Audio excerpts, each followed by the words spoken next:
modelo de arte e bola, ou ball and stick, né? Em que, por exemplo, eu tenho aqui uma estrutura de linha, que é o propanol, né? Prop, 3 carbonos, 1, 2 e 3. An, ligação simples entre carbonos, e ol, o final de álcool, né? Do grupo hidroxila, né? Por isso propanol, sendo representado no modelo arte e bola. Vamos ver. Os carbonos são 3, então essas esferas negras aqui são os carbonos centrais, né? E ao redor deles eu tenho essas esferas brancas que representam os hidrogênios, né? Então esse carbono aqui da extremidade tem ligado a ele 3 hidrogênios, o carbono central tem 2 hidrogênios, o carbono da outra extremidade tem 2 hidrogênios e o oxigênio do grupo funcional mais o hidrogênio. Veja que esse hidrogênio é igual a todos os outros hidrogênios da estrutura.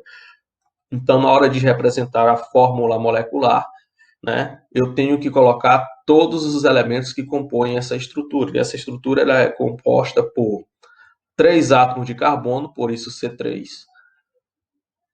3, 5, 8 átomos de hidrogênio, por isso H8, e mais o oxigênio, né, da estrutura. Então, eu tenho C3H8O.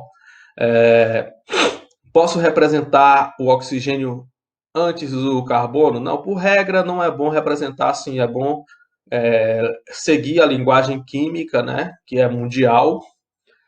Primeiro se coloca, como estamos tratando de compostos orgânicos, o elemento principal é o carbono, depois do carbono é o hidrogênio, e depois os outros elementos que compõem a estrutura que vem a compor a estrutura orgânica.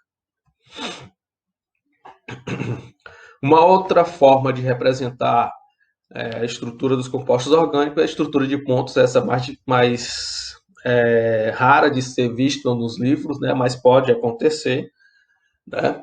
Por exemplo, eu tenho essa molécula aqui formada por 2 átomos de carbono separados por um oxigênio, né? Esse tipo de estrutura que eu tenho, um elemento que está entre carbonos diferente do carbono, a gente vai ver que tem uma denominação que é chamada de heteroátomo, assim como vocês viram lá no ensino médio, né? Então, essa molécula aqui é um outro grupo funcional diferente do álcool, né? Então, como é que eu vou representar essa estrutura em pontos, né?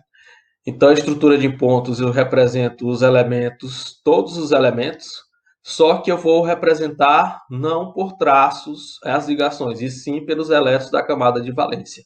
Por exemplo, o oxigênio ele tem 6 elétrons na camada de valência, ele é da família 6A.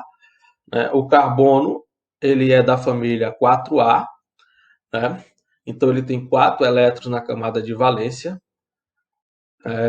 E o hidrogênio ele é da família 1A e tem um elétron na camada de valência. Né? Então estou representando essas ligações, esses traços por pontos que representam os elétrons que esses elementos usam para fazer as ligações. Então aí eu tenho uma estrutura, né, de pontos. Então essa estrutura é mais comum para os compostos inorgânicos, né? Linus trabalhou muito esse tipo de estrutura. O nome desse composto é etoxetano. Então, et significa 2 carbonos. Oxi, o oxigênio que está presente na estrutura. E o ligante, né, desse etoxi, né, que é formado por 2 carbonos. Et, tem ligações simples desse ligante, an, e o final de hidrocarboneto, O, a gente ainda vai ver toda essa parte de nomenclatura, né? Não toma uma aprofundada, né? Até porque já coloco para vocês, além de ter o nome sistemático, tem também o nome comum, né? Éter, né? Pelo nome sistemático eu consigo visualizar a estrutura e pelo nome comum eu só tenho ideia qual a função que tem nesse composto. A fórmula molecular desse composto são 1, 2 carbonos, 3, 4. Então, eu tenho que olhar todos os átomos que compõem, então, C4, e não distingui-los, né? Hidrogênio, eu tenho 3, 5 desse lado, 3, 5 desse outro lado, dá H10, e o oxigênio que separa a estrutura aqui, né? Então eu tenho C4H10O. Uma outra estrutura que vocês vão ver, talvez vocês nunca tenham visto, né, é a projeção de Fischer, mas só que ela é importante, pelo menos, principalmente para a linguagem dos bioquímicos, né, que é a próxima disciplina que vocês vão estar utilizando, né. Então essa projeção de Fischer é utilizado no meio no mundo biológico, né, usando da expertise da química, né. Então, o Fischer criou essa projeção, né? Isso mostra uma estrutura dessa molécula de glicose na sua forma aberta, né? Pelo nome glicose, eu não consigo visualizar a estrutura, né? E o nome sistemático, aí sim, pelo nome sistemático, eu consigo visualizar a estrutura. Essa estrutura é 2R, né? Então, aqui é o grupo funcional principal que está no topo.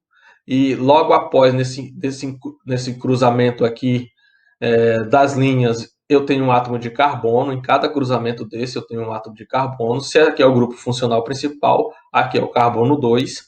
Veja que o ligante dele mais simples é o hidrogênio e o mais complexo é o grupo funcional. Então, a rotação dessa ligação é no sentido horário, por isso eu uso R. Já aqui no carbono 3, eu tenho o hidrogênio do lado direito, né? E o grupo principal, todo isso aqui, eu avalio todo isso aqui no sentido anti-horário, por isso S, né? E aí os outros carbonos, vejam que ele está no sentido horário, né? Tanto 4 como 5. Então 2R, 3S, 4R, 5R, 6, né?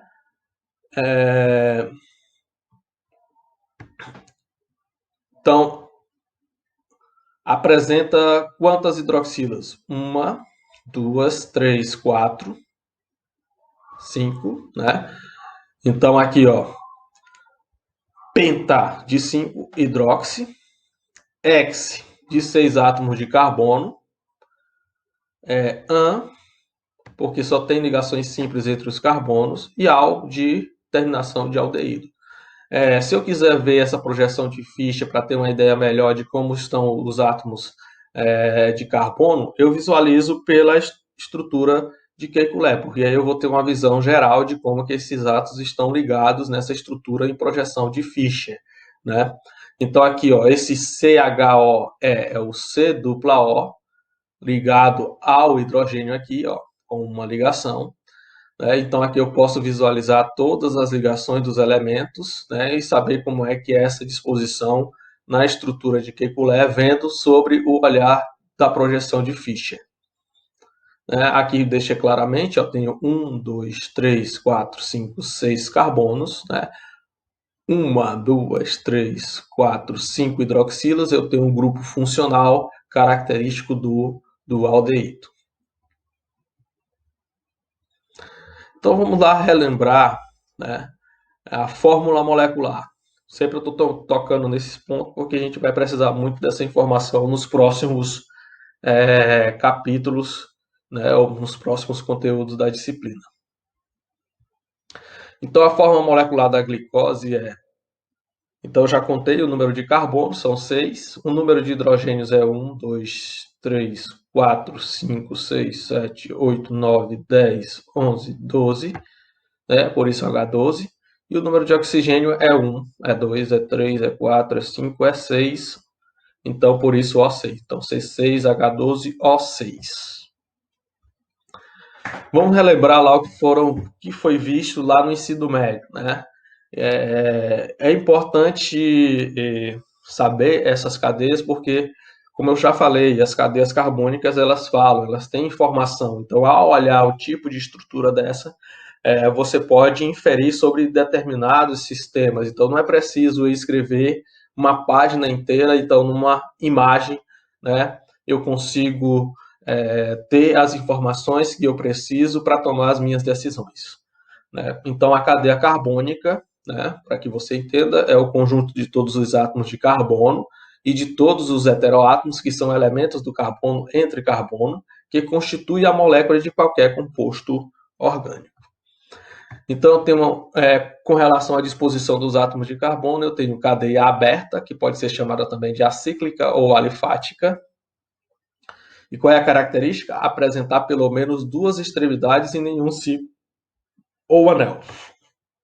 Então, eu tenho aqui uma extremidade, duas extremidades, uma extremidade, duas extremidades. Então, esses dois exemplos aqui é de cadeia aberta. A cadeia aberta ela pode ser de dois tipos. Ela pode ser uma cadeia normal, que pode ser chamada de cadeia reta ou linear, ou simplesmente N. Cadeia N também é chamada de cadeia normal. Ou cadeia ramificada. Então, são esses dois tipos de cadeia aberta que eu tenho. Quando é que eu tenho uma cadeia normal? Quando ela apresenta duas extremidades e seus átomos estão dispostos em uma única sequência, é importante salientar aqui que as duas extremidades têm que ser de átomos de carbono. Então, nessa estrutura aqui, eu tenho dois átomos de carbono na extremidade. Nessa estrutura, eu tenho dois átomos de carbono na extremidade. E aqui, a outra extremidade que aparece, quebrando a sequência, não é carbono. Então, isso não conta, né, por ser o oxigênio, né, a cadeia permanece sendo normal, reta ou linear. Agora, quando há uma quebra de sequência, eu tenho a formação da cadeia ramificada, né?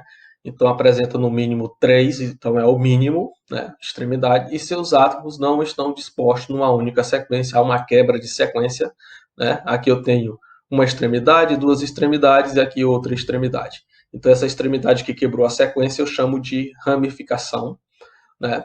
Aqui nessa outra estrutura também eu tenho um carbono, dois carbonos, três carbonos na extremidade, então aqui há uma quebra da sequência e, portanto, a formação da ramificação. O oxigênio ele não quebra sequência, né, porque para ser extremidade, para a cadeia carbônica, tem que ser carbono.